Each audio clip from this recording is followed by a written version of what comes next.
Welcome to Sangeetha's kitchen. இன்றைக்கி என்ன செய்ய போகிறோன்னா, வீட்லேயே சும்மா ஒரு குயிக் ப்ராசஸில் ஒரு கேசரி பண்ண போகிறோம். ரவா கேசரி. இது வந்து அவ்வளோ டேஸ்ட்டாக இருக்கும். அதுக்கான இன்க்ரீடியன்ஸ் என்ன நம்ம இங்கே பார்ப்போம். கொஞ்சம் கிரேப்ஸு, சீட்லெஸ் கிரேப்ஸு, கொஞ்சம் கேஷ்யூஸு, இது வந்து பூசரி விதை அண்டு சூரியகாந்தி விதை, கொஞ்சம் ஒரு 1/2 கப் சர்க்கரை, இது வினிகர் வினிகர் கிடையாது, இது வந்து எசன்ஸ், வெனிலா எசன்ஸு, அதுக்கப்புறம் வந்து கலர் கேசரி பவுட்ரு போட்டு மிக்ஸ் பண்ணி கொஞ்சம் வாட்டர் மிக்ஸ் பண்ணி இந்த மாதிரி வச்சுக்கணும். கொஞ்சம் நெய், கொஞ்சம் ஏலக்காய் பவுட்ரு, கொஞ்சம் கடலெண்ணெய். நாங்கள் மேக்ஸிமம் எல்லாமே கடலெண்ணெய் செய்வோம், ரீஃபண்ட் யூஸ் பண்ண மாட்டோம். இப்போ என்ன பண்ணோம், ஃபஸ்ட்டு வந்து நாம் பேனை பற்ற வச்சு கொஞ்சம் ஹீட் ஆன பிறகு ஒரு 6லேருந்து 7 ஸ்பூன் எண்ணெய் விடணும். எண்ணெய் ரொம்ப முக்கியம், ஏன்னா நெய் நம்ம ரொம்ப ஆட் பண்ணுறதில்ல ஹெல்த் இஷ்யூக்காக. பட் இது நெய் நிறைய விட்டு செஞ்சால் இன்னும் டேஸ்ட்டாகவும் இருக்கும். பட் அது ஹெல்த் இஷ்யூக்காக நெய் ரொம்ப ஆட் பண்ணுறதில்ல. கடலெண்ணெய் ஒரு 1/4 கப் வரைக்கும் கடலெண்ணெய் போட்டுக்கலாம். இந்த கட் பண்ணி வச்சுருந்த நெய்யை கொஞ்சம் லைட்டாக ஃபஸ்ட்டு ஆட் பண்ணிக்கலாம். சரிங்களா?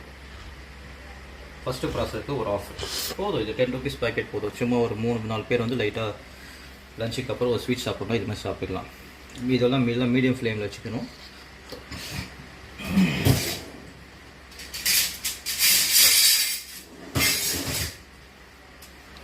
ஃபஸ்ட்டு வந்து நாம் இந்த மாதிரி நட்ஸ் இருக்குது பார்த்தீங்களா, இதை போட்டணும். மீடியம் ஃப்ளேமில் வச்சு இதை ஃப்ரை பண்ணணும்.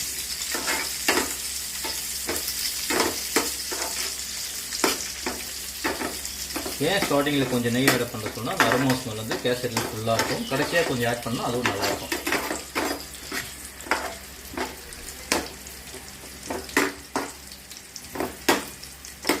இந்த மாதிரி கொஞ்சம் நல்லா ஃப்ரை பண்ணிக்கணும். கொஞ்சம் பொன்னிறமாக வர மாதிரி வறுத்து எடுத்துக்கணும். குயிக்காக செஞ்சிடலாம் இது கேசரியை. 15-20 மினிட்ஸ்க்குள்ளே செஞ்சிடலாம். கரெக்டாக பண்ணணும்.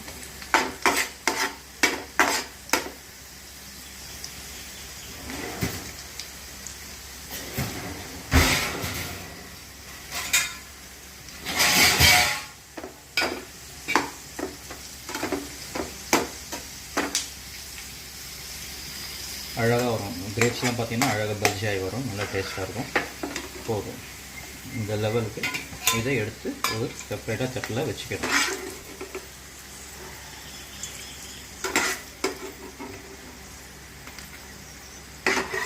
கிரேப்ஸில் ரொம்ப தேஞ்சிடக்கூடாது, அப்புறம் ஒரு டேஸ்ட் வந்து மாறிடும். நாம் இப்போ என்ன பண்ண போகிறோம், இதெல்லாம் க்ளீனாக எடுத்துடணும், ஒன்று விடாமல் எடுத்துடணும்.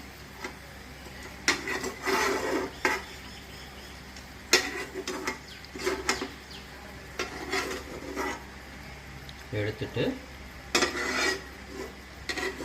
அவ்வளோதான், க்ளீனாக எடுத்தாச்சுங்களா. இப்போ என்ன பண்ணுவோம், இதிலே வந்து நாம் ஒரு 3/4 அழகுன்னு சொல்லுவாங்க, அதை ரவை வந்து நம்ம இதிலே ஃப்ரை பண்ணிக்க வேண்டியதான். ஆயிலே ஃப்ரை பண்ண வேண்டியதான். இந்த பேலன்ஸ் வச்சோம் பார்த்தீங்களா நெய், அதை வந்து நம்ம இந்த ரவை ஃப்ரை பண்ணுறதுக்காக கொஞ்சம் இறக்கிடலாம்.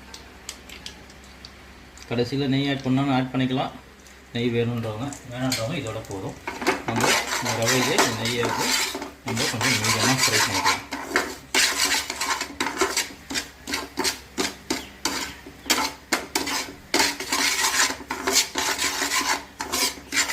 கொஞ்சம் நல்லா பொன்னிறமாக வறுப்படணும் ரவை, இல்லைன்னா வந்து கேசரி வந்து உதுத்த மாதிரி வராது, ரொம்ப குழஞ்ச மாதிரி வந்துடும். கொஞ்சம் பெரிய ரவையாக வாங்கிக்கிங்க. நாகா ரவை இருக்குதுங்க, நல்லாயிருக்கும் பெரிய ரவை. சின்ன ரவையில் செய்யாதீங்க, ஒரு மாதிரி குழந்தை மாதிரி ஆகிடும்.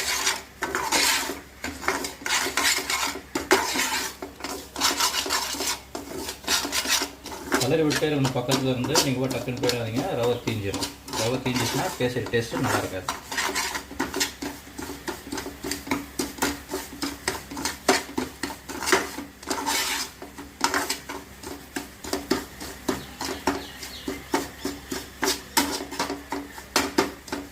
சும்மா ஓரளவுக்கு குக்கான போதும் ரவை, ரொம்ப இதுவாகணும் அவசியம் இல்லை. ஓகே, இப்போ சிம்மில் வச்சுட்டு நாம்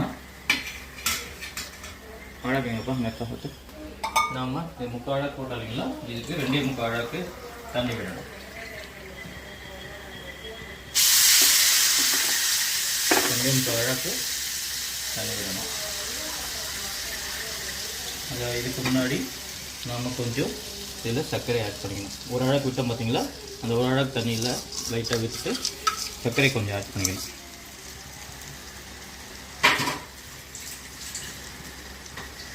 சில பேர் வந்து இந்த சர்க்கரை வந்து ரவை ஃப்ரை பண்ண உடனே ஆட் பண்ணுவாங்க. அப்படி பண்ணிங்கன்னா ஒரு மாதிரி சிறப்பு மாதிரி வந்துட்டு கேசரி வந்து கொஞ்சம் கெட்டித்தன்மையாக தான் கிடைக்கும், அந்த சாஃப்டாக கிடைக்காது. ஸோ ஒரு அழகு தண்ணி விட்டுட்டு அந்த சர்க்கரை கரையிற அளவுக்கு நல்லா மிக்ஸ் பண்ணி விடணும்.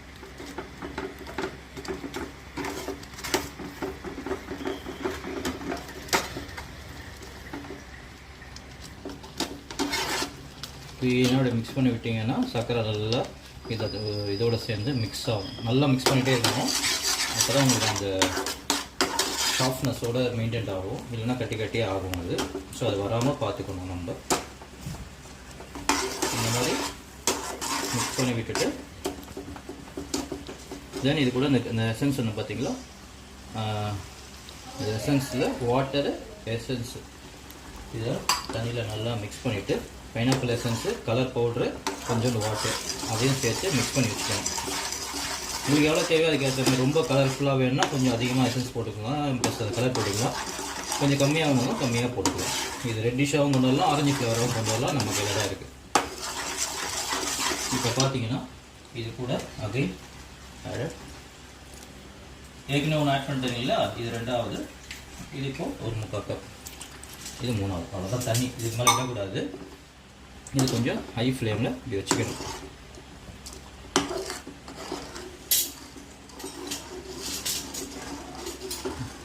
ஏன்னா இவ்வளோ தண்ணியாக இருக்குது என்னன்னு சொன்னால இந்த ரவை வேகத்துக்கு நமக்கு இந்த தண்ணி வேணும். ரவை இன்னும் வேகவே இல்லை இல்லைங்களா, ரவை வேகத்துக்கு இந்த தண்ணி வேணும். உங்களுக்கு பதம் கரெக்டாக வரும் பாருங்கள். இப்போ என்ன பண்ணணும், நம்ம ஒரு மூடி போட்டு அழகாக இதை க்ளோஸ் பண்ணணும். க்ளோஸ் பண்ணிவிட்டு ஒரு மீடியம் ஃப்ளேமில் இதை வச்சிடணும். ஒரு 5 to 7 மினிட்ஸ் அதுக்குள்ளே வேக விட்டுடணும். இதை மீடியம் ஃப்ளேமில் வச்சுட்டு அதுக்கப்புறம் நம்ம என்ன சொல்கிறோம் இது 5 to 7 மினிட்ஸ்க்கு அப்புறம் நம்ம பார்க்கலாம் எப்படி இருக்குன்னு. ஓகே, இது ஒரு 2 மினிட்ஸ்க்கு அப்புறம் பார்த்தீங்கன்னா இந்த மாதிரி எடுத்து ஒரு கலர் விட்டுக்கணும். அப்படியே விட்டுறக்கூடாது. 7 மினிட்ஸ்னால் அப்படியே மீடியம் வச்சுட்டு போயிடக்கூடாது. தன்மை என்னென்னு பார்த்துட்டு ஒரு 2 மினிட்ஸ் ஒன்ஸ் இப்படி எடுத்து இதை நல்லா அந்த பதம் வர வரைக்கும் நம்ம ஃபாலோ பண்ணிட்டு தான் இதை எடுக்கணும். இப்போது அகைன் ஒரு 2 மினிட்ஸ் ஓரளவு வந்துடுச்சு. இன்னொரு 2 மினிட்ஸ் ரவை வந்துடும்.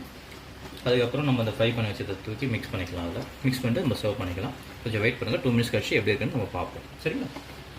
இப்போ பார்த்தீங்கன்னா ஒரு 2 மினிட்ஸில் நமக்கு இந்த பதம் வந்துடுச்சு. இதே ஒரு கரெக்டான பதம். இப்போ வந்து சிம்மில் வச்சுக்கணும். இப்போ நம்ம ஃப்ரை பண்ணி வச்சுருக்கோம் பார்த்தீங்களா, அதை ஃபுல்லாக இதில் போட்டுற வேண்டியது தான். தென் இது கூட நம்ம கொஞ்சம் கேசரி பவுடர், கேசரி பவுடர்ன்ட்டு ஏலக்காய் பவுடர்,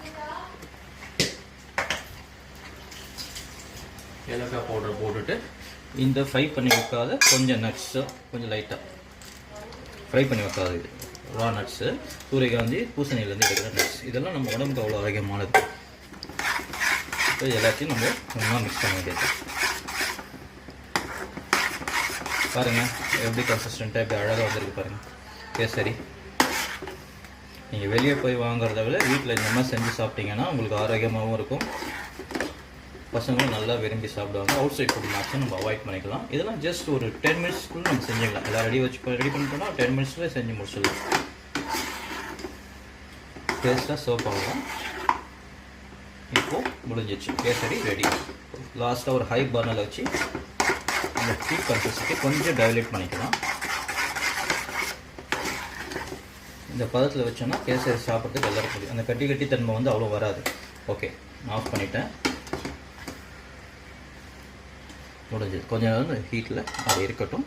ஒரு 5 மினிட்ஸ் கழிச்சு எல்லாருக்கும் சர்வ் பண்ணணும். ஓகே வியூவர்ஸ், இதுதான் குவிக் ரவா கேசரி.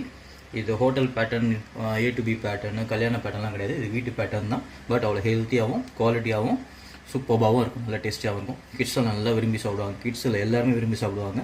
இது லஞ்சுக்கு அப்புறம் ஒரு கப்பில் வச்சு கொடுத்தோன்னா விரும்பி நல்லா சாப்பிடுவாங்க. சரிங்களா? ஓகே வியூவர்ஸ், நம்ம நெக்ஸ்ட் இதில் அப்புறம் பார்ப்போம். தேங்க்யூ. ஓகே வியூவர்ஸ், மறக்காமல் எல்லோரும் சப்ஸ்கிரைப் பண்ணுங்கள், ஷேர் பண்ணுங்கள், பெல் ஐக்கான் ப்ரெஸ் பண்ணுங்கள். தேங்க்யூ.